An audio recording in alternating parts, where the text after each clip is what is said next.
তো মামার বাড়ি যাওয়ার পর থেকে তো সবটাই তোমাদের সাথে শেয়ার করলাম। মামার বাড়ি যাওয়ার পথে মামার বাড়ি গিয়ে কতটা আনন্দ করলাম, কি করলাম সবটাই তোমাদের সাথে শেয়ার করলাম। আর এই ক্লিপটা নেওয়াই ছিল, এটা তোমাদের সাথে শেয়ার করা হয়নি কারণ আগের ভিডিওটা বড্ড লং হয়ে যাচ্ছিলো, ওই জন্য এটা আর আগের ভিডিওতে দিইনি। তো আমরা বাড়ি ফেরার পথে চলে এসেছিলাম আমাদের এখানে দেখো গঙ্গা নদীতে। তো এখানে গঙ্গা নদীতে আমরা তো বিকেলবেলা বাড়ি যাচ্ছি, তো চান করা আমাদের হবে না, কিন্তু আমাদের গঙ্গা জল নেওয়ার ছিল। তাই জন্য আমার বাবা আমাদের গঙ্গার জলের যে জারগুলো এনেছিলাম সেগুলোতে গঙ্গা জল নিয়ে নিচ্ছে। আর এত সুন্দর বিকেলে পরিবেশটা লাগছিল গঙ্গার ধারে।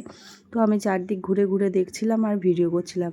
আমি তো কোনো কাজ করিনি, এই জন্য আমার বোনই আমাকে বকাও দিল যে তুই কিছু করিস না। তো দেখো, আর এখানে রাজহাঁসগুলো কত সুন্দর। আর এই যে আমার ছেলে মেয়ে তো আমার কোনো কথা শুনছেই না।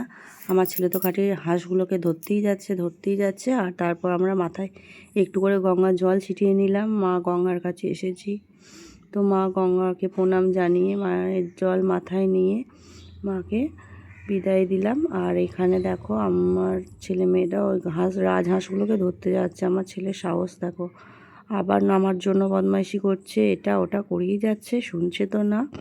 তো তারপর তো আমরা আবার গাড়িতে চেপে পড়লাম আর চলে গেলাম বাড়ি ফেরার পথে। টাটা।